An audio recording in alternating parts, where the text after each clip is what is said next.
सभी, स्वागत है आप सभी का मेरे साथ में। मेरा नाम है सुभद्रा मातनकर, आप सभी की साइंस टीचर। तो बच्चों कैसे हो तुम लोग? फटाफट से बताओ यार, क्लास में आ जाओ। एंड 2 मिनट ले रही हूँ सबके।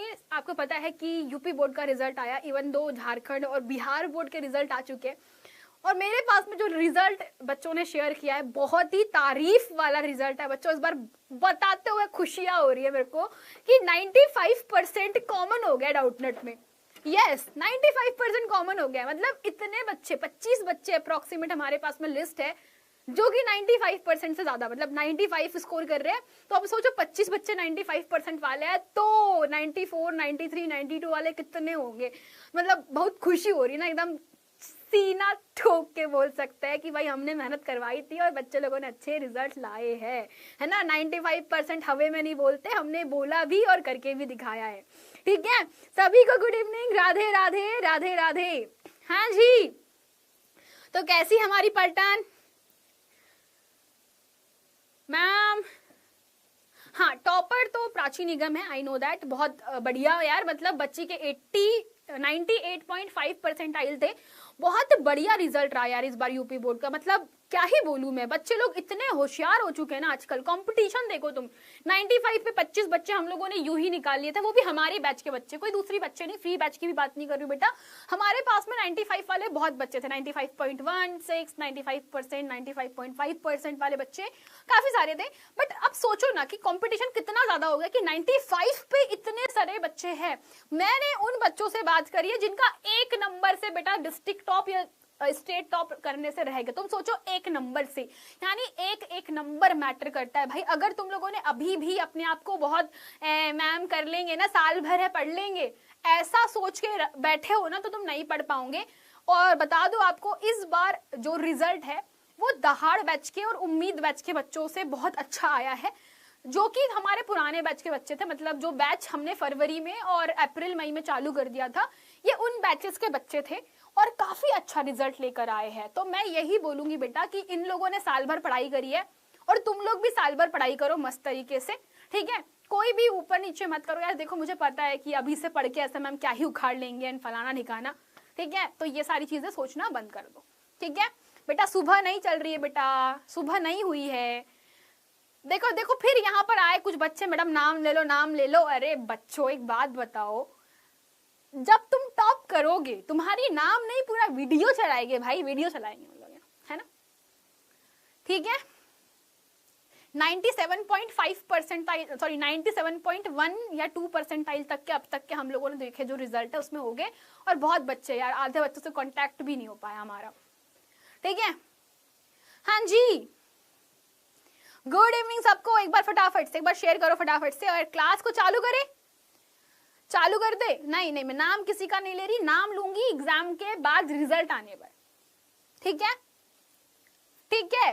ओहो, क्या कर रहे हो यार तुम लोग, इतना बिल्कुल आराम आराम से काम चल रहा है। देखो हमारा तुम्हारा तो भाई कैसे, एक्सक्यूज मी मैम, मुझे मेरी बात सुनिए, मुझे 95% लाना है बेटा। 95% लाने के लिए बहुत ज्यादा कंसिस्टेंट होना पड़ता है। Consistency is the key. एक दिन पढ़ा, 2 दिन नहीं पढ़ा, 3 दिन पढ़ा, फिर 4 दिन नहीं पढ़ा, अगर ये हरकत कर रहे हो तो पढ़ाई नहीं कर पाओगे। उसके लिए आपको कंटिन्यूअस प्रतिदिन समय दो, बहुत ज्यादा मत दो। 1 घंटा बहुत होता है बेटा। 1 घंटा अगर आप लोग डेली पढ़ रहे हो ना, मैं सच बता रही हूँ, अगर आप 1 घंटा भी डेली पढ़ रहे हो तो आपके लिए बहुत है, वो बहुत ज्यादा अच्छा है। पर डेली पढ़ो, ऐसा नहीं कि मैम शादी में। अरे भाई मैं बता रही, तुमको एक कहानी बताती हूँ। एक बच्ची थी जिसके ना थोड़े से कम नंबर आए थे, थोड़े अच्छे नंबर नहीं आए थे, और वो थोड़ी परेशान हो रही थी। तो हमने पूछा उससे कि बेटा क्या हुआ तुमको, तुम परेशान क्यों हो? नंबर उतने बुरे भी नहीं थे, ठीक थे, लाइक 80 समथिंग, कुछ 80-75 के आसपास कुछ नंबर थे। तो हमने पूछा उस बच्ची से कि बेटा आपको क्या हुआ है, आप लोग इतना परेशान क्यों हो रहे, नंबर ठीक ही है।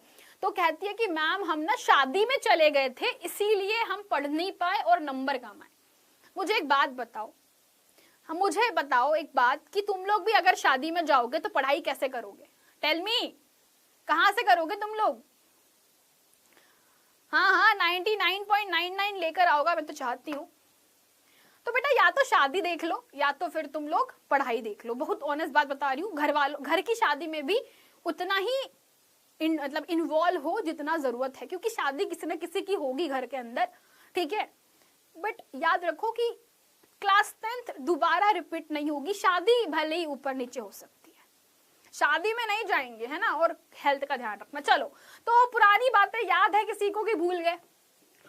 पुरानी कहानियां याद है या भूल गए? फटाफट से बोलो। 500 में से 500, अरे 600 का पेपर होता है गधो, 600 का पेपर होता है, 600 का। और याद रखना, जो बच्चा कंप्यूटर ले रहा है, जो कंप्यूटर साइंस वाले बच्चे हैं, जो आईटी वाले बच्चे हैं, जिन्होंने आर्ट ले रखा है, ड्राइंग ले रखा है, ठीक है, तो जिन्होंने एडिशनल सब्जेक्ट ले रखे हैं बेटा, वो पढ़ाई अच्छे से करना, क्योंकि इनके भी नंबर जुड़ते हैं। याद रखना, इनके भी नंबर जुड़ते हैं। तो बेटा जो स्कूल में पढ़ाया जा रहा है उसको अच्छे से पढ़ना है, ठीक है।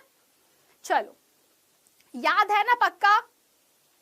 मेरा 10th में कितना परसेंटाइल आया था? मेरा था 90.1 परसेंटाइल था मेरा 10th में।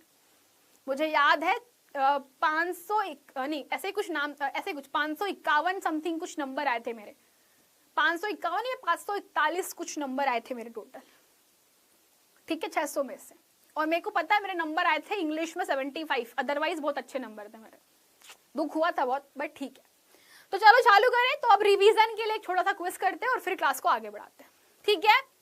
हाँ, पुरानी क्लास के नोट्स मैं आज की क्लास के बाद दे दूंगी, तो आज 2 नोट्स आपको साथ में मिल जाएंगे। चलो चालू करते हैं क्विज के साथ में। क्वेश्चन नंबर 1 आपके सामने आ रहा है, चालू करें, ठीक है, चालू कर रहे बच्चों फटाफट से। क्वेश्चन नंबर 1 आपके सामने है और वो है, मैग्नीशियम रिबन का वायु में दहन एक कैसा परिवर्तन होता है? फटाफट से टिक मार्क करना है भाई।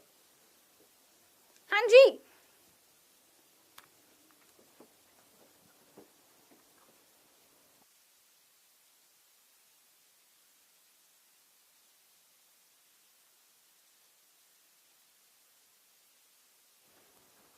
हाँ जी, हाँ जी, मैग्नीशियम रिबन का वायु में दहन कैसी प्रक्रिया होती है? हाँ जी बेटा फटाफट से। तो हम सभी जानते हैं कौन से वाले ऑप्शन पे टिक मार्क कर रहे सारे बच्चे। तो मैग्नीशियम रिबन जब वायु में दहन होती है, जब जलती है, तो हमने क्या सीखा? हमने सीखा कि वायु में दहन होना एक रासायनिक अभिक्रिया होती है, यस और नो? हमने सीखा कि ये रासायनिक परिवर्तन होता है, हमने सीखा कि ये एक संयोजन अभिक्रिया है। समझे कहां पे दिक्कत होती है, कहां गलती करते हो तुम? ऑप्शन पूरे नहीं पढ़ते बेटा। संयोजन अभिक्रिया तो है ही, लेकिन यहाँ रासायनिक परिवर्तन भी है। 2 विकल्प सही है, यानी बी और सी दोनों सही उत्तर है। कौन सा? Option number D is the correct answer. D is the right answer. ऐसे गड़बड़ घोटाले कम किया करो क्लास के अंदर, ठीक है। एग्जाम में भी तुम पूरा क्वेश्चन नहीं पढ़ते हो और क्वेश्चन का आंसर रॉन्ग टिक मार्क करके आते हो, ठीक है। इस बार बेटा बहुत सारे बच्चों के ऑब्जेक्टिव ही गलत किए थे उन्होंने, मैं ऑनेस्टली बोल रही हूँ। सबसे ज्यादा परेशानी वही होती है, तुम्हारे ऑब्जेक्टिव्स ही, मतलब 20 में से तुम मान लो कि 5 ऑब्जेक्टिव गलत किए, 5 नंबर कट गए तुम्हारे। नेक्स्ट क्वेश्चन पे बढ़ रहे हैं। नेक्स्ट क्वेश्चन, जब अभिकर्मक टूटकर छोटे छोटे उत्पाद उत्पन्न करता है तो इसे क्या कहते हैं? अभिकर्मक मतलब क्रियाकारक, क्रियाकारक या अभिकारक, या अभिकारक। याद है, जब अभिकारक टूट जाता है ना, बिखरने का मुझको शौक है बड़ा, मैंने कहा ना, समझाया था ना, बिखरने का मुझको शौक है बड़ा, ठीक है, समेटेगा मुझको, ए बता जरा, गला खराब है, ठीक है। तो अभिकर्मक जब टूटता है तो क्या होगा वहां पर? मान लीजिए मेरे पास में अभिकर्मक है, for example calcium carbonate CaCO3, ये अभिकर्मक है, ये टूट जाएगा जब हमने गर्म किया। इसको गर्म करने पर क्या होगा? Calcium oxide plus carbon dioxide, balance equation है। सो गाइज यहाँ पर अभिकर्मक जब टूट जाता है, इस अभिक्रिया को हम किस नाम से जानते हैं? वियोजन अभिक्रिया, है ना। वेरी गुड, कितने बच्चे सही? ओ भाई साहब 66% students are correct. Next question, निम्नलिखित में से कौन सूर्य के प्रकाश की उपस्थिति में अपघटित हो जाता है? Sodium bromide, Ca KClO3, KBr, AgBr। हम लोगों ने पिछली क्लास में ये सब चीजें पढ़ ली थी बेटा। जिनको नहीं पता कोई बात नहीं, तुम लोग आज से पढ़ाई चालू कर सकते हो और जो पुराने जो लेक्चर है बेटा उसको तुम देख सकते हो, है ना। 2-3 हफ्ते हुए हैं क्लास चालू हुए हैं, तो आपको कोई दिक्कत नहीं है, धीमे धीमे हम लोग करेंगे, आ जाएगा, ठीक है। नहीं भी आता है तो कोई बात नहीं, कर लेंगे भाई, इतनी बड़ी तोप थोड़ी है साइंस, है ना। ओके, वेरी गुड, बहुत बढ़िया। मुझे केमिस्ट्री समझ नहीं आती है बेटा, धीमा थोड़ा टाइम दो, हर चीज को थोड़ा सा समय दो। मैं जो जो चीजें बोल रही हूँ उसको फॉलो करो, हर सब्जेक्ट समझ में आएगा, हर सब्जेक्ट, ओनली केमिस्ट्री नहीं बेटा, हर विषय, है ना। केमिस्ट्री कोई बेटा तोप थोड़ी है जो समझ में नहीं आ रही, है ना, ठीक है। Yes, so very good, only option number D, है ना। हमने क्या समझा था? सिल्वर ब्रोमाइड बेटा, सोडियम ब्रोमाइड नहीं रिएक्ट करेगा। कौन? सिल्वर ब्रोमाइड टूट जाता है, याद करो। फोटोग्राफी श्वेत श्याम फोटोग्राफी में यूज करते हैं, सिल्वर और ब्रोमीन में टूट जाता है। याद आया किसी को? इन द प्रेजेंस ऑफ सूर्य का प्रकाश, रिमेंबर, याद आया। AgBr और AgCl, ये याद रखना, दोनों केमिकल इंपॉर्टेंट है, ये दोनों केमिकल बहुत इंपॉर्टेंट है। इनके बारे में क्वेश्चंस MCQ में आते ही आते हैं, क्योंकि these are very very very very very important, ठीक है। Good, next question, silver chloride का कलर क्या होता है? ऐसे क्वेश्चन भी आ सकते हैं। तो कलर कैसा होता है? पीला, सफेद, हरा, काला। हाँ जी, फटाफट से। बुक नहीं है बेटा, कोई बात नहीं, मैं हूं ना तुम्हारे पास में यार। लल्ला तुम क्यों परेशान होते हो? श्वेत, वेरी गुड, सफेद रंग का होता है सिल्वर क्लोराइड, ठीक है। नेक्स्ट क्वेश्चन, जस्ता और तनु हाइड्रोक्लोरिक अम्ल की अभिक्रिया के फलस्वरूप निम्न में से कौन सा गैस बनता है? चलो,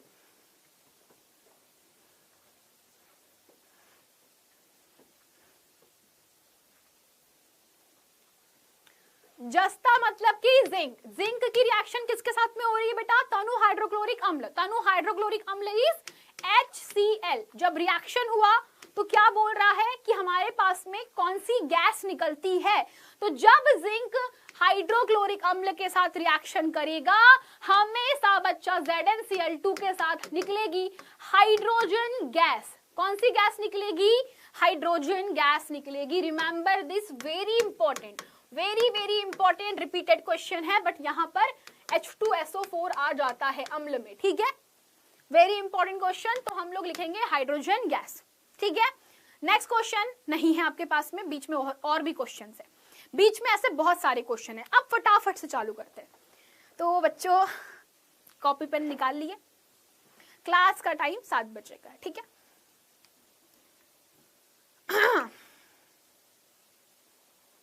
यहां तक सीए, चलो चालू करें। कॉपी पेन ले लिया अपना, कॉपी पेन लेके बैठा करो मेरी क्लास में, ठीक है। आई हेट इट अगर तुम लोग कॉपी पेन लेकर नहीं बैठ रहे हो बेटा। मैं PDF दे रही हूँ तुमको, पर नोट्स बनाया करो। नोट्स नहीं बनाओगे बेटा किसी काम के नहीं है, किसी काम का नहीं तुम्हारा पढ़ना। नोट्स नहीं बनाओगे तुम कुछ भी नहीं कर पाओगे फिर, ठीक है, क्योंकि नोट्स नहीं बनाओगे तो बेटा रिवीजन कैसे करोगे, है ना। चलो चालू करें। मेरे 3 सही है, 1 गलत हो गया, कोई बात नहीं, कोई बात नहीं, कोई बात नहीं, कोई बात नहीं। चलो भाई, हाँ, पिछली क्लास में PDF में कुछ उल्टा पुल्टा हो गया था, इस बार मैं भिजवा दूंगी L3 और L4 दोनों। चालू करें। तो बेटा बात करते हैं विद्युत अपघटन द्वारा वियोजन। वियोजन हम लोगों ने सीखा था, वियोजन में अभिकर्मक टूट जाता है। अब विद्युत वियोजन क्या है बेटा? हमने समझा विद्युत धारा से वियोजन करेंगे, ठीक है। विद्युत धारा से वियोजन किया जाता है, कैसे क्या हो रहा है समझाते हैं आपको।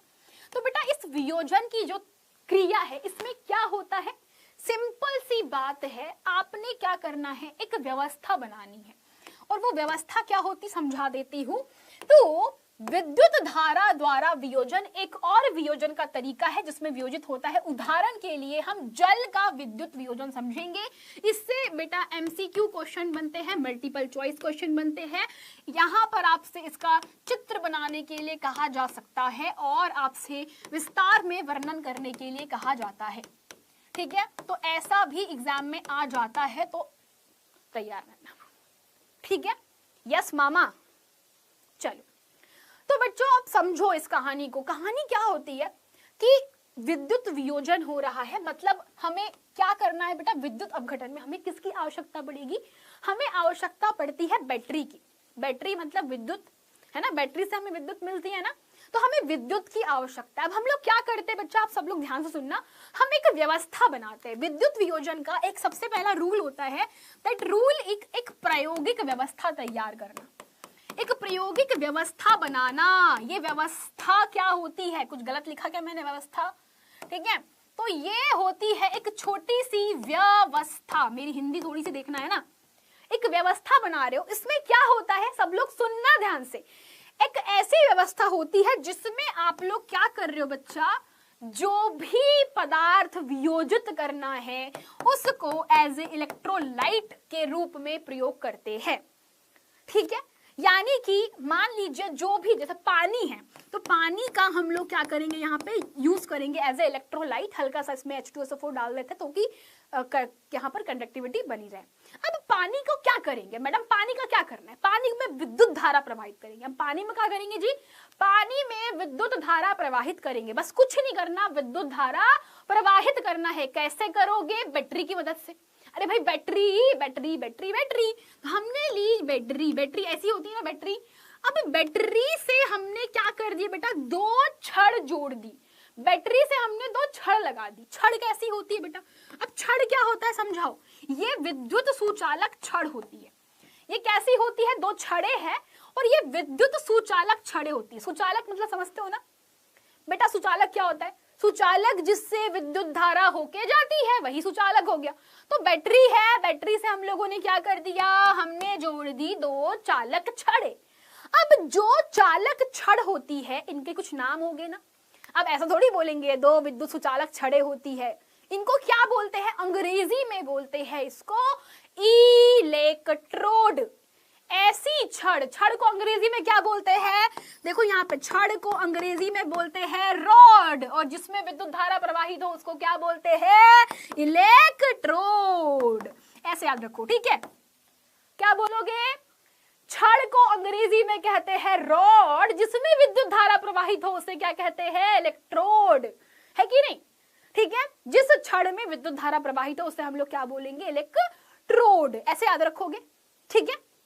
तो यहाँ पे बेटा हम इलेक्ट्रोड्स यूज करते हैं। व्हाट आर द इलेक्ट्रोड्स, ऐसी छड़े जिसमें हम विद्युत धारा प्रवाहित करते हैं और उसमें होती प्रवाहित। तो हम लोग यहाँ पर दो इलेक्ट्रोड यूज कर रहे होते हैं। जिस इलेक्ट्रोड से बैटरी का धन जुड़ा होता है उसका नाम दे देते हैं एनोड। क्या बोलेंगे इसे, इसे कहेंगे एनोड। जिससे जुड़ी होती है ऋण सिरा उसे कहते हैं कि भाई ये तो है कैथोड। ये चीज दिमाग में रखना। अरे यार ये मेरे साथ ही में क्यों होता है, सब लोग ऐसे ही रोते रहते हो। पीडीएफ का लिंक बेटा टेलीग्राम के चैनल पे मिल जाएगा। तो एक होता है कैथोड दादा, एक होता है एनोड। कैथोड होता है नेगेटिव सिरा और एनोड होता है पॉजिटिव सिरा, ठीक है। तो अब क्या होगा, यहाँ पर जो भी विद्युत अपघट्य होगा, यहाँ पर क्या रखते हैं बेटा, जिसका वियोजन करना है, या इसे हम लोग बोलते हैं विद्युत अपघट्य। इससे होती है विद्युत धारा प्रवाहित, ठीक है, इससे होगी विद्युत धारा प्रवाहित। Got it. चलो अब ये कहानी सिंपल समझ में आएगी ना, यहाँ तक पल्ले पड़ गया तो आगे बस यूं समझ में आएगा। यहाँ तक आ गया, जल्दी बोलो, रिपीटेड, रिपीट कर देते हैं भाई। तो हम लोग कर रहे हैं जल का विद्युत अपघटन, हम लोग कर रहे हैं जल का विद्युत वियोजन, ठीक है, विद्युत वियोजन। अब बच्चों सुनो क्या किया सुभद्रा मैम ने। सुभद्रा मैम ने एक डब्बा लिया, डब्बे में लिया पानी, पानी के अंदर ली दो रॉड। दो रॉड है जिसके अंदर क्या हो सकती है, विद्युत धारा बह सकती है। और विद्युत धारा बह रही है तो क्या किया सुभद्रा मैम ने, बस बैटरी से जोड़ दिया। बैटरी से जोड़ के रॉड लगा दी, बस इतना ही करना है बेटा और कुछ नहीं करना है, कुछ नहीं करना है, एक्स्ट्रा दिमाग ही नहीं लगाना। तो जिस रॉड को हमने लिया है वो है ग्रेफाइट की रॉड। तो जो हमने यहाँ पर इलेक्ट्रोड प्रयोग करे बेटा, हमने इलेक्ट्रोड लिया है ग्रेफाइट की छड़, हमने ली है ग्रेफाइट की छड़, ग्रेफाइट की छड़ बेसिकली, ठीक है। ये चीज याद रखना, ग्रेफाइट की छड़ है, ठीक है। हमारे पास में एक है कैथोड और एक है एनोड, यहां तक क्लियर सबको? एक है कैथोड, एक है एनोड, एक था राजा एक थी रानी, तो एक है कैथोड दूसरा है एनोड। अब क्या होगा यहाँ पे, कहानी में ट्विस्ट है। तो बच्चों जो जल होता है, जल जल जल को हम लिखते हैं H2O, तो H2O में हाइड्रोजन और ऑक्सीजन दो तत्व है। तो जब विद्युत धारा प्रवाहित होती है, अब समझना सब लोग, मान लीजिए ये कैथोड है, ठीक है, इस पे जुड़ा हुआ है, सॉरी कैथोड है, कैथोड पे नेगेटिव चार्ज होगा ना जी, कैथोड पे माइनस है, बैटरी का ऋण जोड़ दिया, एनोड पे हमने बैटरी का धन जोड़ दिया, ये हमारे पास में एनोड है, कैथोड है। यहाँ पे पानी है बेटा, कौन है? पानी है, ये डब्बा है मेरा, पानी है इसके अंदर। तो पानी में कौन है? हाइड्रोजन और ऑक्सीजन। हाइड्रोजन कैसी होती है? हाइड्रोजन प्लस होती है। ऑक्सीजन कैसी होती है? O2 नेगेटिव होती है। एम आई राइट? यहां तक क्लियर? ऑक्सीजन कैसी होती है? नेगेटिव होती है, हाइड्रोजन पॉजिटिव होती है। तो जब यहां पर होकर के पानी से विद्युत धारा बहेगी तो क्या होगा? हाइड्रोजन जो है, हाइड्रोजन पॉजिटिव होता है, पॉजिटिव पॉजिटिव में क्या होगा? रिपल्शन होगा, प्रतिकर्षण होगा, धन धन को दूर भगाता है और धन ऋण के पास जाता है। तो हाइड्रोजन बोलेगा कि मैं चला कैथोड के पास, और ऑक्सीजन बोलेगी चल भाग मैं चली एनोड के पास। तो ऑक्सीजन कहाँ जा रही है? धन छड़ के पास, और आपकी जो बेटा हाइड्रोजन है वो कहाँ जा रही है? आपकी ऋण छड़ के पास। तो ऋण छड़ पे गई हाइड्रोजन, यहां इकट्ठा होके बनाई हाइड्रोजन गैस, जबकि ऑक्सीजन जाएगी एनोड पर और एनोड पर जाकर बनाएंगी ऑक्सीजन गैस। समझ में आया यहां तक? ठीक है, बस इतना सा कॉन्सेप्ट है जो कि हमको समझना है। तो जल के विद्युत वियोजन हेतु एक व्यवस्था तैयार की गई है, जो कि यहां पर आप देख सकते हो। आप लोग यहां परख नली देख रहे हो, परख नली है ताकि हम गैस को इकट्ठा कर सके, हाइड्रोजन और ऑक्सीजन। तो इसको एक व्यवस्था तैयार करी जिसमें ग्रेफाइट की छड़ों को इलेक्ट्रोड की तरह उपयोग में लाया गया है। बैटरी का धन सिरा जिस इलेक्ट्रोड से जुड़ा होता है उसे हम एनोड कहते हैं, और बैटरी का ऋण सिरा जिस इलेक्ट्रोड से जुड़ता है उसे कैथोड कहा जाता है। सामान्य जल से होकर जब इस व्यवस्था में विद्युत धारा प्रवाहित होती है, तब जल से हाइड्रोजन आयन निकलकर कैथोड की ओर गमन करेंगे, जिससे हाइड्रोजन गैस हमें कहां प्राप्त हो रही है? कैथोड पर प्राप्त हो रही है, जबकि हमें एनोड पर ऑक्सीजन गैस मिल रही होती है। समझ में आया यहां तक के? क्विकली टेल मी, यहां तक बरोबर क्लियर? हाँ या ना? ठीक है। Ma'am my health is not good, I can't focus. अरे बोल दो रे भाई। और आधे बच्चे क्या सो जाते हो क्या कि मैम नहीं आ रहा, पल्ले पड़ रहा, हम जा रहे। तुम लोग का भागने का जो आदत है नहीं छूटेगा ना, तुम भागना नहीं छोड़ोगे भाई, है ना? तुम्हारी जिंदगी में भागना ही लिखा हुआ है। परेशानी आई, कुछ टफ चीज देख ली, भग जाते हो तुम लोग। बहुत बदतमीज हो रहे हो तुम लोग, है ना? ऐसे भागते रहोगे तो कैसे काम चलेगा? तुमने वो कहानी सुनी है ना, है ना? वो कहानी मुझे याद नहीं आ रही कौन, स्वामी विवेकानंद की है। वो जाते थे बनारस में घाट पे पूजा करने, अब उनको घेर लिया बंदर ने, है ना? बहुत सारे बंदरों ने घेर दिया और वो बंदरों को देख के भागने लगते, तो बंदर उनके पीछे पीछे भागते हैं। कहानी सुनी होगी ना वाली। और जैसे ही वहां पे जो पुजारी थे वो बोलते हैं कि बंदरों के पीछे भागो, तो बंदर उल्टा भाग गए। तो अगर तुम तुम्हारी प्रॉब्लम से, परेशानियों से लड़ोगे नहीं तो बेटा भागते थोड़ी रहोगे जिंदगी भर। फेस द प्रॉब्लम, ये चैप्टर था पहली दूसरी कक्षा का। ये छोटी छोटी चीजों पे भाग लेते हो। हाय भगवान, ये ऐड क्या करे भाई। चलो, तो ये थी आपकी विद्युत वियोजन। तो इसमें हुआ क्या बच्चा? तो आपके पास में तुम लोग देखो, जैसे मान लो ये बैटरी है, बैटरी का हमारे पास में क्या होता है? बैटरी में एक पॉजिटिव होता है, तो जो पॉजिटिव होता है बेटा उस पे हम लोग क्या बोलते हैं कि ये एनोड हो गया। ठीक है, जो नेगेटिव है उसको हमने कैथोड बोल दिया। तुम लोग देखो ना यहाँ पर बहुत सारे आयन इकट्ठा हुए, विद्युत धारा प्रवाहित होगी ना, धन से ऋण की तरफ विद्युत धारा प्रवाहित हो रही है आपके पास में। तो यहाँ पर क्या हुआ कि जैसे ही एनोड के ऊपर आपके पास में जो भी पार्टिकल्स है, जो नेगेटिव पार्टिकल, तुम लोग देखो यहाँ पर नेगेटिव पार्टिकल है, हरे वाले जो है वो पॉजिटिव पार्टिकल है। तो हरे वाले देखो तुम लोग कि एक टाइम के पश्चात यहाँ पर इकट्ठा हुए हैं, और जो लाल वाले हैं वो ऋणात्मक कण है जो कि एनोड पर इकट्ठा हुए। ये होता है विद्युत वियोजन, ठीक है। अब आपके पास में देखो यहाँ पर एक इंपॉर्टेंट चीज है कि जब हम लोग जल का विद्युत वियोजन करते हैं बेटा, ठीक है, ये जल है, तो जल होता है लिक्विड फॉर्म में, जल इज लिक्विड, जल लिक्विड होता है, ठीक है। तो जब हम लोग इसका विद्युत वियोजन करते हैं तो हाइड्रोजन जो है बेटा वो गैस के रूप में निकलता है, एंड ऑक्सीजन भी गैस के रूप में निकलता है।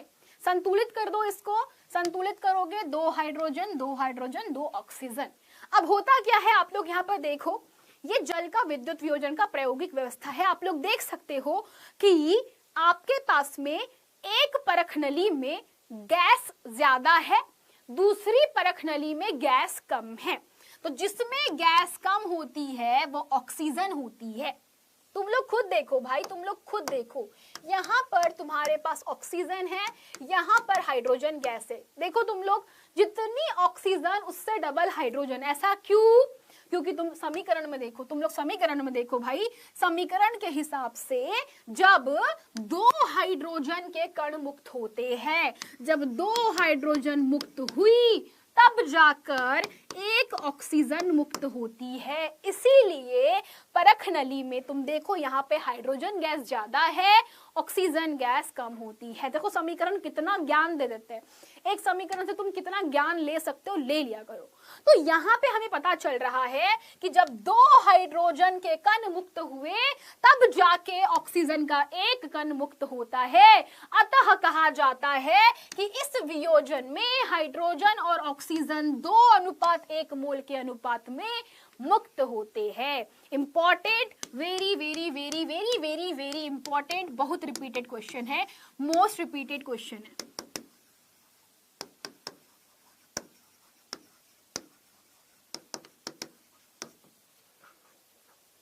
ठीक है, ओके। रासायनिक समीकरण बनाना नहीं आ रहा है, सीख लेंगे टाइम टाइम पे।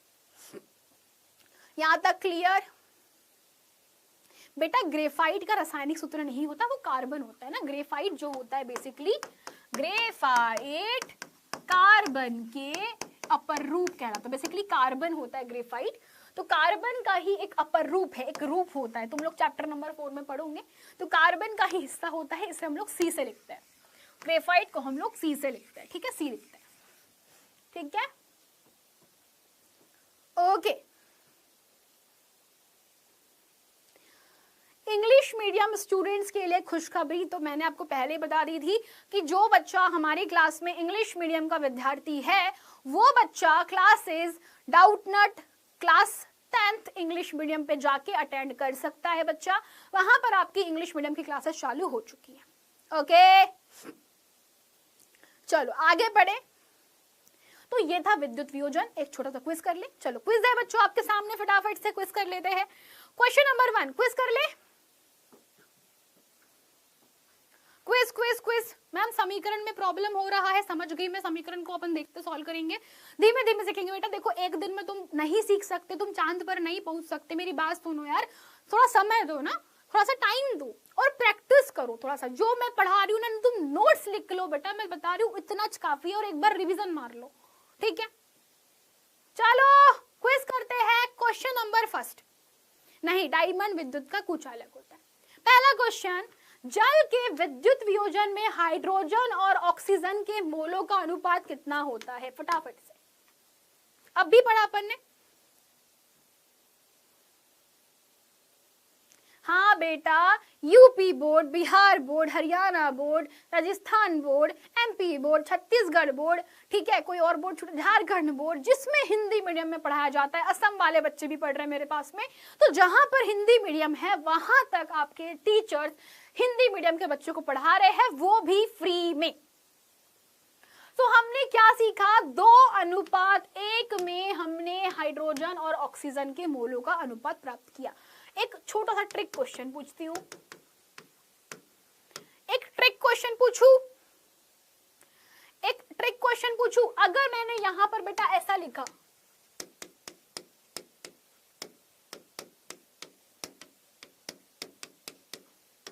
अब बताओ आंसर,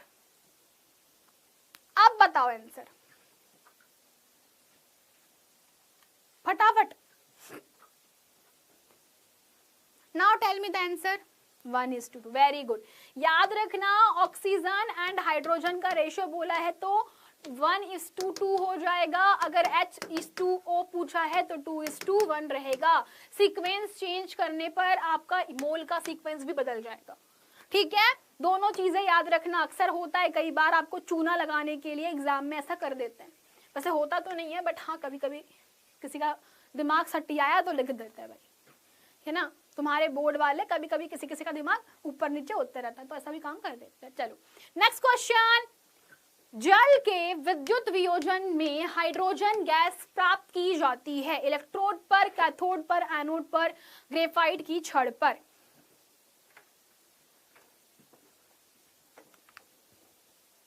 फटाफट से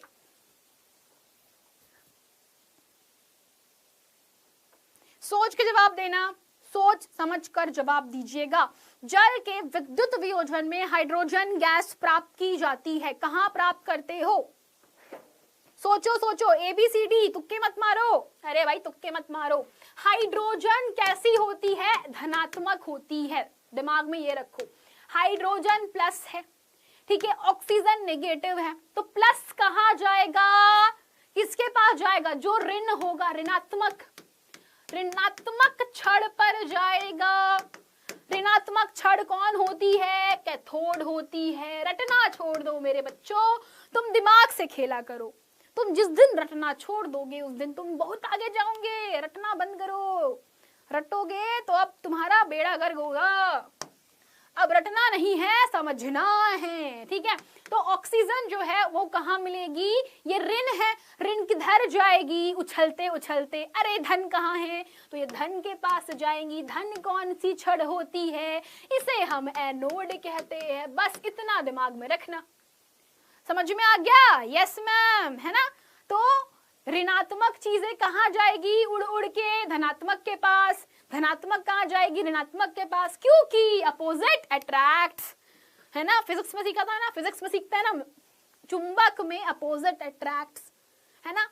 विपरीत ध्रुव में आकर्षण होता है, सीखा था ना बचपन में। विपरीत विपरीत बोलते हैं ना कि उल्टे लोग ही आपस में जोड़ी बनाते हैं। वैच वैच वैच। Yes yes ma'am, yes ma'am, yes ma'am, yes yes yes, very good. चलो तो बच्चों कहाँ पे जुड़ेगा? हाइड्रोजन मिलेगी कैथोड दीदी पर, ठीक है। Next question. इस अभिक्रिया में x और y के मान कितने होंगे? ओहो मैडम जी, फिर कुछ उल्टा पुल्टा पूछ लिया तुमने। मैडम जी ऐसे ही क्वेश्चन आते बोर्ड में, बेटा बोर्ड वाले ऐसे क्वेश्चन पूछते तुम्हारे लिए। इंग्लिश मीडियम वालों का चैनल है Doubtnut, class 10th English medium. नहीं मिल रहा होगा बेटा, नीचे डिस्क्रिप्शन में लिंक है, देख लो। हाँ जी, अरे बोल दो भाई, अरे बोल दो भाई। B number. तुम तुक्के मत मारो, पिट दूंगे तुमको मैं। तुक्के मत मारो, है ना। भूल गए ना तुम लोग, झूठो भूल गए ना सबके सब। आगे पाठ पीछे सपाट, है ना। आगे आगे पढ़ते जाना, पीछे का रिवाइज भी मत करना। कहाँ से नंबर आएंगे तुम्हारे? कहाँ से नंबर आएंगे विज्ञान में? बताओ, पढ़ना ही नहीं है तुम लोग को। गणित में 100 में से 100 लाएंगे, विज्ञान में क्यों नहीं लाओगे तुम लोग? हैं? हाँ बताओ कितना आएगा? फिर तुक्के मार रहे हो। अरे बच्चों बेवकूफो, सुनो मेरी बात। ये है Pb, ठीक है। NO3 का होल 2 रिएक्शन हुई, टूटा, हमने उष्मा दी। यहाँ लिख देना उष्मा, हमने उष्मा दी। उष्मा देने पर 2PbO लिखा है, प्लस YNO2 प्लस O2। अब मेरे बेवकूफा बच्चे समझो इस चीज को। तुम लोग कैसे हो रे भाई, कैसे हो तुम लोग? रिवीजन के नाम पे कुछ नहीं कर रहे हो। तुम्हारे पास हिंट दी है कि Pb 2 है, तो बिना सोचे समझे यहाँ 2 का गुना कर दो, बिना सोचे समझे। और अगर थोड़ा दिमाग लगाओगे तो 2 सिर्फ यहाँ पर है, इतना सोचना ही नहीं पड़ता। और यहाँ पे 4, रट लेना इसको अगर नहीं बन पा रहा है तुमसे तो। ये बहुत इंपॉर्टेंट है, बहुत बार आएगा एग्जाम में, बहुत बार, है ना। कैसे कैसे काम करते रहे। तो तीसरा number is the right answer, क्योंकि देखो ना यहाँ दिया हुआ है PB2, 2 का मल्टीप्लीकेशन कर दो। 2 का मल्टीप्लीकेशन करने से हमको नॉलेज हुआ कि नाइट्रोजन 4 हो गया है, तो जहां नाइट्रोजन था वहां 4 लिख दो, बस हमको मिल गया X और Y के नंबर, है ना। यस मैम मेरा सही है, बहुत बढ़िया। हाँ जी, मेरे कमेंट का उत्तर क्यों नहीं दे रहे हो मैडम जी? अरे नहीं देंगे तो क्या हो जाएगा, हैं? चलो आगे बढ़ते हैं। तो ये था आपके पास में। तो अब हम लोग आ रहे हैं बेटा किस पे? विस्थापन अभिक्रिया। बहुत प्यारी अभिक्रिया, बहुत प्यारी अभिक्रिया। चलो आ जाओ। तो अगली अभिक्रिया है विस्थापन अभिक्रिया। अब सुनना मेरी बात, जो मुख्य अभिक्रिया है उसके अतिरिक्त भी कुछ अभिक्रियाएं हैं, उनको हम लोग आखिरी में पढ़ेंगे, ठीक है। चलो, विस्थापन अभिक्रिया बहुत ही प्यारी रिएक्शन है, मजेदार रिएक्शन है। ये उल्टी पुल्टी रिएक्शन नहीं है, ये बहुत तगड़ी रिएक्शन है। कैसे समझाते हैं मुझे बताओ। यहाँ लिखा है कि जो अभिक्रिया में अधिक अभिक्रियाशील तत्व कम अभिक्रियाशील तत्व को उसके यौगिक से विस्थापित कर देता है, तो विस्थापन अभिक्रिया होती है। यहाँ पर एक टर्म और यूज करना, विस्थापित करके स्वयं यौगिक का निर्माण करते हैं, ठीक है।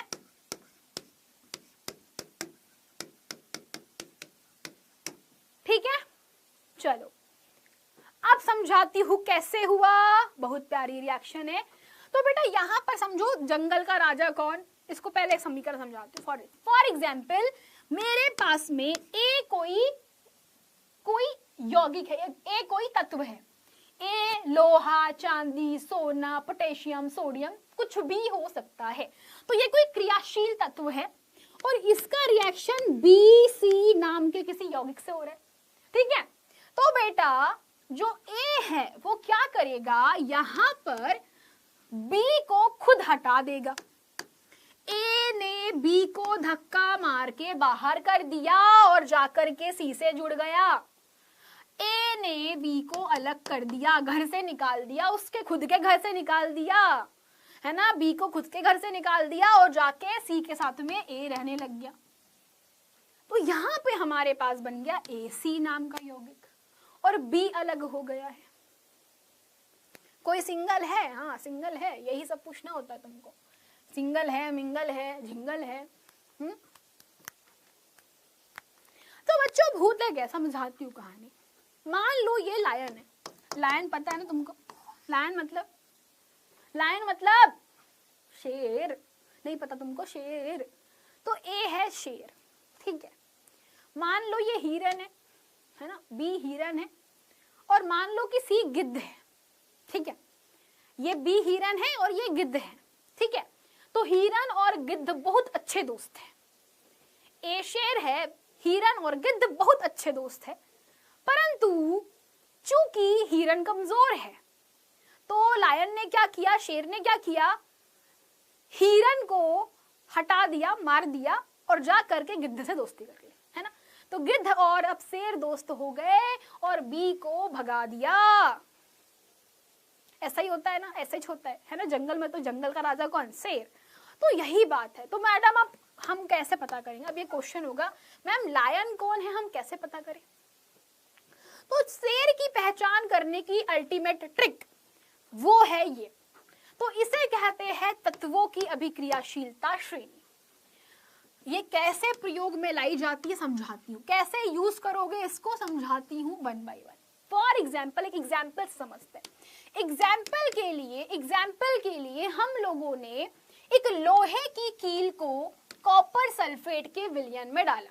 लोहा क्या होता है बेटा? Fe को कॉपर सल्फेट, कॉपर क्या होता है? Cu, तो Cu के साथ सल्फेट क्या होगा? SO4। तो जब लोहे को कॉपर सल्फेट के साथ अभिक्रिया करवाया जाता है तो लोहे ने क्या किया मेरे बच्चों? लोहे ने कॉपर को विस्थापित करके, हटा करके उसने हटा दिया और खुद जाके सल्फेट से दोस्ती कर ली। क्या बन गया, फेरस सल्फेट बन गया। इसे क्या बोलते हैं, फेरस सल्फेट कहा जाता है। इसे क्या कहते हैं बेटा, फेरस सल्फेट कहते हैं। ठीक है, तो हमें क्या मिल गया, फेरस सल्फेट मिल गया, कॉपर। तो मैडम आपने कैसे पता किया, परंतु लेकिन सुनना, परंतु अगर मैं इस अभिक्रिया को उल्टा करूं, कॉपर में हमने FeSO4 में कॉपर डाला तो ये अभिक्रिया नहीं होगी। नो रिएक्शन लिखना है इसको, है ना, नो रिएक्शन।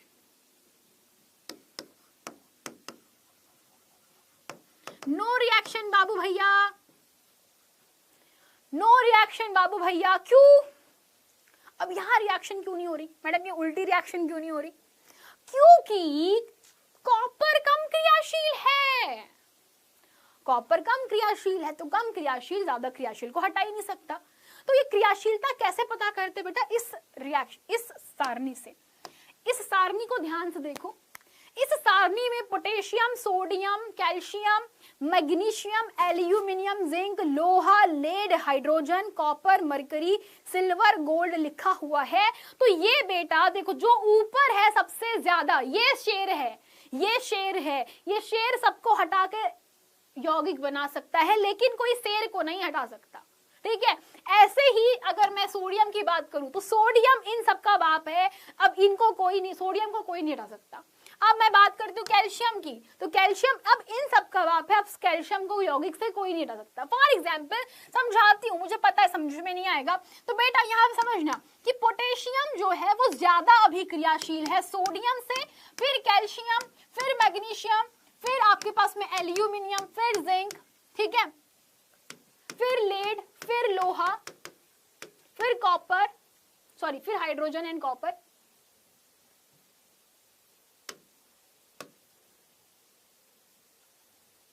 ठीक है, सॉरी मैंने उल्टा।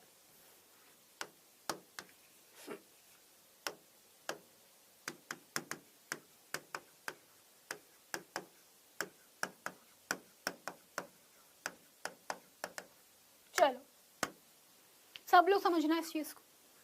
अब बेटा यहाँ पर जो मैंने लिखा है वो क्या लिख के समझना इस चीज को।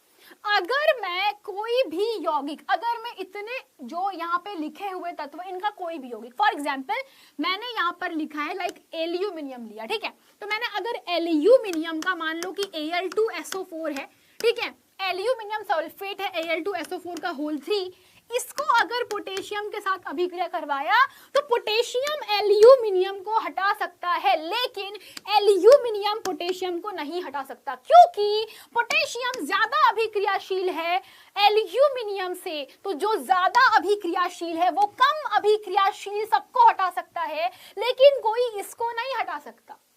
सेम टू सेम चीज क्या होगी, सेम टू सेम चीज अभी ये समझो कि आपके पास में, मान लो कि तुम्हारे पास में कोई यौगिक है, फॉर एग्जाम्पल तुम्हारे पास में कोई यौगिक है, जैसे यहाँ पे कोई यौगिक लेते हैं बेटा, ये वाला कोई यौगिक लेते हैं, मान लो तुम्हारे पास में कॉपर और सिल्वर का कोई यौगिक है, तो कॉपर ने जब AgNO3 के साथ रिएक्शन किया तो यौगिक बनेगा, कॉपर सिल्वर धातु को हटा देगा, खुद यौगिक बना लेगा CuNO3 का होल 2, ठीक है, और आपका जो चांदी है बेटा वो एज इट इज रहेगा, ठीक है।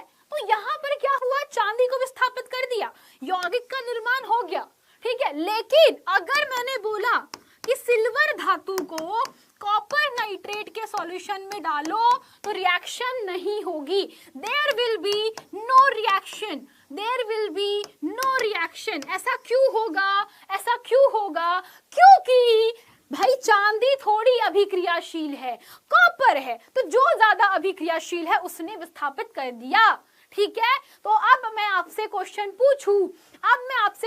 पूछूं, कि जिंक धातु की कॉपर सल्फेट से अभिक्रिया होगी तो फटाफट से उत्पाद बताओ क्विकली, तो क्या होगा, उत्पाद क्या बनेगा,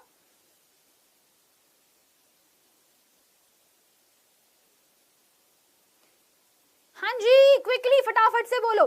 तो व्हाट हैपेंड, कुछ नहीं भाई, क्या बन गया, वेरी गुड बेटा, कौन बोला, UTK70 ZnSO4, very good, zinc sulphate बना एंड यहां रिएक्शन होकर के बेटा क्या हुआ, कॉपर का विस्थापन हुआ है।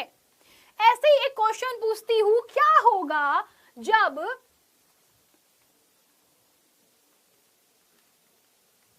एक क्वेश्चन पूछ रही बेटा, क्वेश्चन है तुम्हारे लिए, फटाफट से बताना मुझे कि क्या होता है जब Fe2O3 के साथ कॉपर की अभिक्रिया करवाई जाए। लॉजिकल क्वेश्चन है, फटाफट बोलो। क्या होता है जब Fe2O3 के साथ कॉपर की अभिक्रिया करवाई जाए? आई डोंट नो, ट्राई ना बेटा, इतना तो ट्राई करो तुम लोग।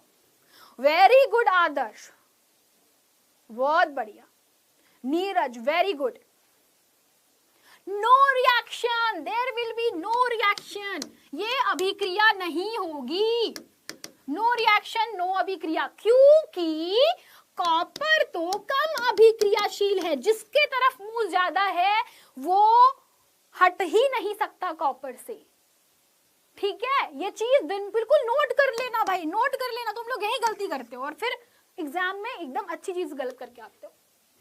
ठीक है, चलो अब फटाफट से समझते एक चीज को। यहाँ पर जो इंपॉर्टेंट चीज है, मैम फिर ये याद कैसे रखे, इतने तत्व है ना। अब क्रियाशीलता श्रेणी मैडम याद कैसे रखे जी, याद करने की ट्रिक बता देती हूँ भाई, ट्रिक देख लो तुम लोग इसको, ये ट्रिक याद रख लो। तो कोई भी अभिक्रियाशीलता श्रेणी हो बेटा, या केमिस्ट्री की कोई भी ऐसी चीज जो तुम्हें याद करनी है क्रमानुसार, उसके लिए कोई पोयम बना लो। तो एक पोयम है बेटा, कविता है तुम्हारे पास। एक कविता क्या है, कनिका है ना। कनिका, कनिका नाम का लड़का है। क से पोटेशियम, के फॉर पोटेशियम, ना से सोडियम, का से कैल्शियम। कनिका मांगा, मांगे मांगे मांगा भाई, इसने क्या मांगा, आलू मांगा खाना बनाने के लिए, लेकिन जिंक भी उसने मान लिया। वो बोला खाना नहीं बनाऊंगा मैं, केमिस्ट्री खेलूंगा। तो कनिका ने मांगा आलू जिंक, ठीक है, कनिका मांगा आलू जिंक। फिर मतलब कि लोहा, फिर भी मतलब कि पीबी, हाइड्रोजन, क्यू है ना, हाइड्रोजन क्यू, फिर पारा, चांदी, सोना। ओके, तो कनिका मांगे आलू जिंक, फिर भी हाइड्रोजन क्यू, पारा, चांदी, सोना। ये याद रखोगे है ना, तो बिल्कुल तुमको एक क्रियाशीलता श्रेणी याद रहेगी। तुमको ये याद रहेगा तो तुम अभिक्रिया गलत नहीं करके आओगे, है ना। बस इसको बिल्कुल एकदम जप लेना है ना। कनका मांगे आलू जिंक फिर भी हाइड्रोजन क्यों, कनका मांगे आलू जिंक, माला जपते ना माला, कनका मांगे आलू जिंक फिर भी हाइड्रोजन क्यों, कनका मांगे आलू जिंक फिर भी हाइड्रोजन क्यों, कनका मांगे, बहुत काम आएगा, कनका मांगे आलू जिंक फिर भी हाइड्रोजन क्यों। ठीक है ना। नहीं, हाँ बेटा, के देखो जो ऊपर है ना, जो भी ऊपर है वो सबको हटा सकता है, लेकिन नीचे वाला ऊपर वाले को नहीं हटा सकता। फॉर एग्जाम्पल जैसे यहाँ पर मान लो है ना, यहाँ पर मान लो कि तुमने एल्यूमिनियम लिया, तो एल्यूमिनियम, जिंक, लोहा, आपका लेड, हाइड्रोजन सबको विस्थापित करेगा, लेकिन कभी मैग्नीशियम, कैल्शियम, सोडियम, पोटेशियम को विस्थापित नहीं करेगा। यहाँ विस्थापन होगा, यहाँ होगा, ऊपर नहीं होगा। ठीक है, नीचे आने पर विस्थापन होगा, ऊपर जाने पर विस्थापन नहीं होगा। ठीक है, बस क्या बस, अभी तो चालू भी नहीं हुए, तुम तो बहुत बदतमीज होते जा रहे हो। FeSO4 plus ZnSO4 plus Fe। Very good बेटा दिव्यांशु। ठीक है, याद हो गया सबको बेटा, कल की क्लास में याद करके आना है ना। कनिका मांगे आलू जिंक फिर भी हाइड्रोजन क्यों, मुझे याद चाहिए। चलो अब फटाफट से एक चीज दिखाती हूँ तुमको। अब यहां पर एक इंपॉर्टेंट चीज बच्चों, यहां पर एक इंपॉर्टेंट चीज समझना सब लोग। जो कॉपर सल्फेट होता है वो नीले रंग का होता है। इस अभिक्रिया में सब लोग देखना, कॉपर सल्फेट होता है नीला, है ना, कॉपर सल्फेट होता है नीला। तो लोहे की जब किल को कॉपर सल्फेट के विलयन में रखा जाता है तो कुछ समय पश्चात इसका कलर हरा हो जाता है। तुम देखो, पहले नीला था अब हरा हो गया, नीला था अब हरा हो गया। तो हरा रंग बताता है ना, हरा रंग क्या बताता है? ये बता रहा है कि परिवर्तन हुआ है और अभी जो हरा रंग दिख रहा है वो किसका है? FeSO4 का हरा रंग होता है। ठीक है, FeSO4 का हरा रंग होता है। और तुम देखो इस लोहे की कील पर अब कॉपर के दाने चिपक जाएंगे। तुमको कभी करवा के दिखाऊंगे इसका एक्सपेरिमेंट। ठीक है, चलो, तो ये थी तुम्हारी बात, सिंपल सादी सी। अब बच्चों आपके पास में ये होमवर्क के क्वेश्चंस है, दो ये क्वेश्चंस आपको करके लाना है। ये होमवर्क क्वेश्चंस है, ऐसे क्वेश्चन एग्जाम में पूछे जाएंगे। ठीक है, ठीक है, होम वर्क क्वेश्चंस अच्छे से करके लेकर आना है, अच्छे से करना, बहुत अच्छे से। ठीक है, चलो अब नाउ बच्चों आपके पास में आती है नेक्स्ट अभिक्रिया, जिसे हम लोग कहते हैं द्विविस्थापन अभिक्रिया। बहुत प्यारी अभिक्रिया ये।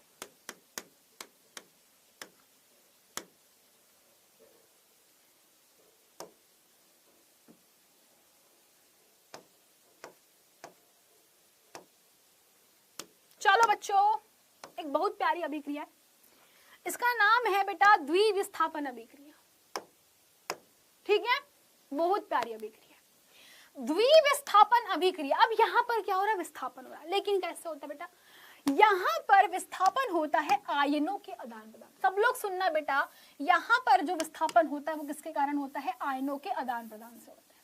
समझना, इस अभिक्रिया में आयनों का आदान प्रदान होता है।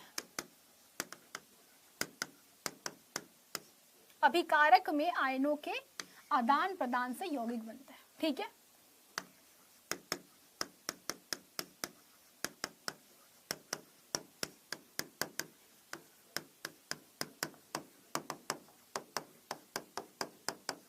ठीक है, इतना याद रखना।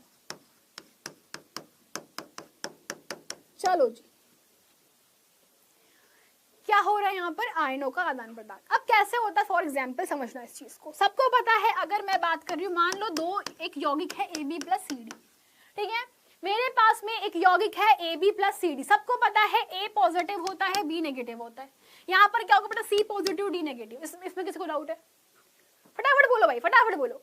A पॉजिटिव, B नेगेटिव होता है, सबको पता है ना। अगर मेरे पास में मान लो FeSO4 है ना, मान लो FeSO4 है, तो हमको पता है ये पॉजिटिव होगा, ये नेगेटिव होगा। इसमें डाउट है किसी को?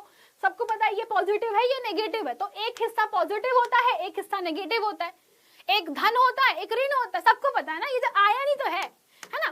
तो क्या होता है बच्चा? यहाँ पर आयनों की अदला बदली, आयनों की अदला बदली, अदला बदली। जो तेरा है अब वो मेरा होगा, जो मेरा है अब वो तेरा होगा। यहाँ पर ये लॉजिक काम करता है। तो तेरी वाली अब मेरी होगी, मेरी वाली अब तेरी हो गई, है ना, एक्सचेंज। तो क्या होता है? जब अभिक्रिया होगी तो ये धन इसके ऋण से जुड़ेगा, तो हमें मिलेगा A धन D ऋण, और यहाँ पर बच्चों इसका वाला धन इसके ऋण से मिलेगा, तो क्या मिलेगा बच्चा? C धन B ऋण। तो ये ऐसे यौगिक निर्माण होते हैं। ठीक है, ठीक है।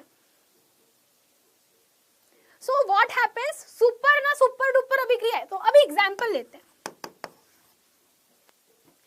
एक यौगिक होता है बेटा लेड आयोडाइड। ठीक है,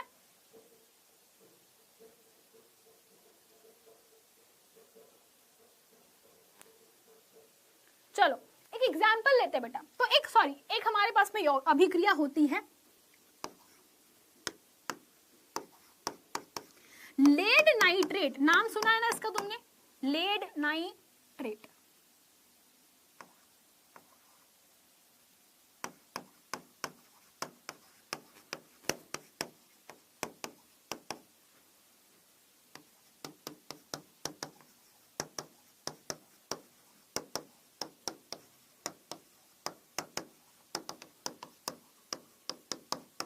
सब लोग देखो इसको।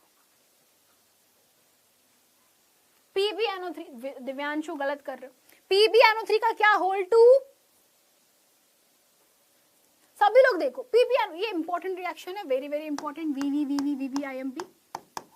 तो लेड नाइट्रेट के सॉल्यूशन में जब पोटेशियम आयोडाइड मिलाया जाता है तो बेटा होता क्या है, ये आपके पास में PbNO3 हो गया है ना, PbNO3 लेड नाइट्रेट का PbNO3 का होल 2, जब पोटेशियम आयोडाइड मिलाया जा रहा है क्या हो रहा है, सब लोग सुनना, क्या हुआ आपके पास में बेटा, यहाँ पर ये नेगेटिव है, ये नेगेटिव है, ये पॉजिटिव है, ये पॉजिटिव है, ये नेगेटिव है, क्या हुआ, नाइट्रेट जाएगा, ये नेगेटिव जाएगा इसके पॉजिटिव से और ये जाएगा इसके पास, है ना, क्या बनेगा आपके पास में PbI2, ठीक है, PbI2 प्लस KNO3, ठीक है, गॉट इट,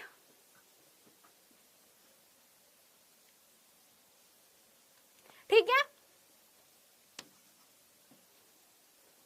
ठीक है, हुआ ऐसा कॉपर और Fe, देखो कॉपर बेटा वो तो विस्थापन, यहां पे दो विस्थापन हो रहा है, 2 बार विस्थापन हो रहा है, 100% समझ में आ गया। वापस समझाते, दूसरा एग्जाम्पल, दूसरा एग्जाम्पल, मान लीजिए BaCl2 एक यौगिक है, ठीक है, और इसकी अभिक्रिया हो रही है Na2SO4 के साथ, ठीक है, तो बच्चों यहां पर अभिक्रिया कैसी हुई, मैंने बोला ये वाला जो ये वाला ये Ba है वो किसके साथ में जुड़ेगा बेटा, ये जाएगा इस नेगेटिव के साथ में, ये पॉजिटिव है, 2 पॉजिटिव 2 नेगेटिव, ठीक है, ये पॉजिटिव नेगेटिव है, और यहां पर ये पॉजिटिव है ये नेगेटिव है, तो क्या जोड़ी बनी, NaCl प्लस BaSO4, इजी, क्या हुआ, अदला बदली होगी आयनों की, क्या होगी बच्चा, अदला बदली होगी, समझ में, एक क्वेश्चन दे रही हूं सभी को, क्वेश्चन प्रैक्टिस करना, एक क्वेश्चन दे रही हूं, सब लोग देखना यहाँ पर, ये है हाइड्रोक्लोरिक अम्ल, इसको रिएक्शन करवाया सोडियम हाइड्रोक्साइड के साथ में, ये क्वेश्चन है आपके पास में, ठीक है, ये इंपॉर्टेंट क्वेश्चन है, इनको सॉल्व करके आता, ठीक है, हाँ यहाँ पे 2 का ग्लूटामेट, ठीक है, गुड, चलो ओके, कर दिया संतुलित, बैलेंस कर दिया ना,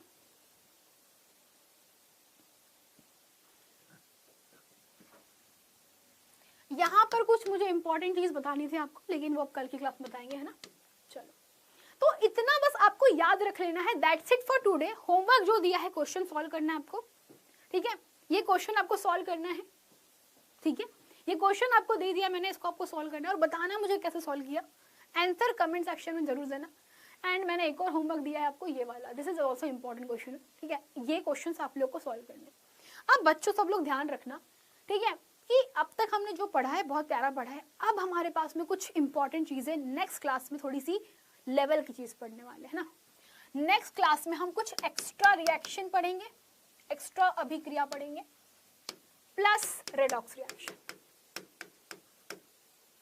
ठीक है, तो रेडॉक्स अभिक्रिया के बाद कुछ एक्स्ट्रा अभिक्रिया पढ़ना है हमको एग्जाम के लिए, जो कि इंपॉर्टेंट है, ओके, ठीक है, एमपी बोर्ड का रिजल्ट आ जाएगा, डोंट वरी अबाउट इट, ठीक है, डोंट थिंक टू मच, आ जाएगा, अभी आने ही वाला होगा, ठीक है, okay, so that's it for today, मिलते हैं नेक्स्ट क्लास में, तब तक के लिए thank you so much, bye bye, tata, take care guys.